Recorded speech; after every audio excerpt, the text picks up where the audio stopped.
fixed income.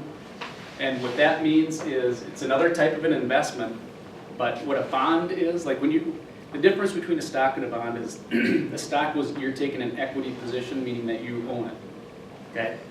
If you buy Apple, you own a piece of Apple. If you buy one share for whatever the price is today, $100 and whatever, you own one share of Apple. You have a little bit of ownership in that company. Now, on the flip side, what a bond is you're giving Apple, you're borrowing them money, and they're going to give you a, like if Apple wants to raise money, they're not going to have to do, they have enough money, but if they wanted to raise money to build a huge facility, well, they're building a huge facility down in Wisconsin, let's say that they did a bond issue to fund that, what they're going to do is you would say, hey, I got $10,000, I'm going to give it to Apple, and they're going to, in turn, give me a return of 5% on that, on my $10,000.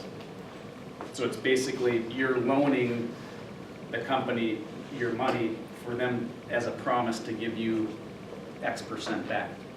That's what a bond is. So typically a bond is a much safer investment than a stock, but the growth potential of it is not anywhere near as much as a stock. So that's where at retirement time you're going to see, anytime you go into a mutual fund, there are bond mutual funds, there are stock mutual funds, and there are also funds that have both stocks and bonds in it. So,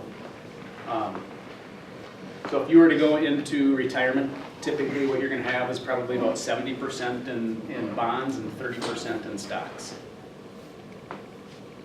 So that way and it's the exact opposite. If you're in your 40s, where I'm at, you're probably 70% stocks, 30% bonds. And then the closer you get to retirement time, the more you're going to have in bonds and the less in stocks. And that's what that one chart shows. It's out there somewhere. So, does anybody have any questions at all?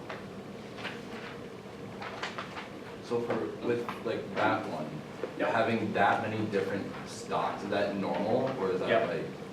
The Investment Company of America has 300, and I believe as of today it's got 320 different stocks in it. So it's normal. Yeah, this one is, what you look for is the top 5 sectors. Like this one's this is obviously a financial mutual fund because it's got just about 87% in the financial services industry. So this is basically investing in the banks, big banks. And this is what it has down here. MetLife, these are all foreign companies. 50% in foreign companies. And when you're looking at a mutual fund like this, the expense ratio on this one is 2.24. The expense ratio on the Investment Company of America is 0.6. So just to be in this fund is costing you about 1.4% or 1.6% to be in it. So you have to, what you do is you got to look here and say, okay, you don't even look at the 3-5 and inception dates on investments, because what happened last month, 3 months, and last year is not an indication of what's going to happen in the future. If you go 5 and hopefully 10 years, like on the Investment Company of America since inception, this one's 7.91%. That one since 1934 is 12.2 or whatever it is now. So if it's gone from 1934 to now and it's returned 12%, it's probably a pretty good fund. This one is, I don't know when it started. It depends on if it started in 2005 and it went, 2008 we had a huge drop in the market. That's probably not really all that bad of a fund. But it's got a high expense ratio. So, any other questions?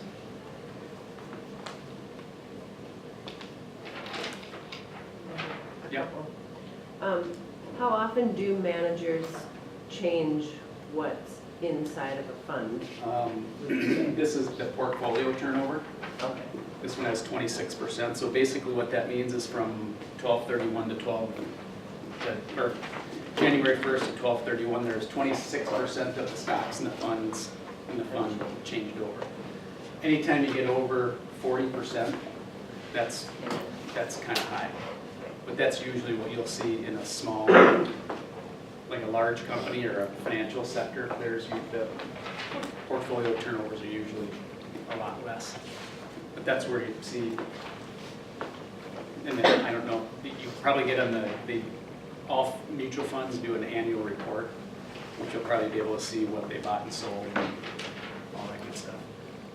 So, And then you talked about like the expense ratio, so there's some fees involved that yep. if we invest, we have to pay some fees. Yeah, this you're not gonna, they won't take this, they're taking that expense ratio off the entire, they're not taking it specifically out of your account. They're, like if there's, let's say it's $1 million fund, they're taking it off of the $1 million. They're not taking it out of your specific, so basically the return, you add that on to the, so the last month returns 0.65, add that onto that. And that's what it actually returned. This is the net. This is what you would have received as a net. So, And then as you go through your life and you change things, you become more conservative. Each time you make changes, there's some fees probably involved. it depends, if not the old, and there could be, but in the new way of investing, that's going further and further away from the upfront fees, and it's going more towards a flat fee or asset-based fee. So. Right. Anything Anybody else? have other questions? Before I steal it. All right. Okay, thanks.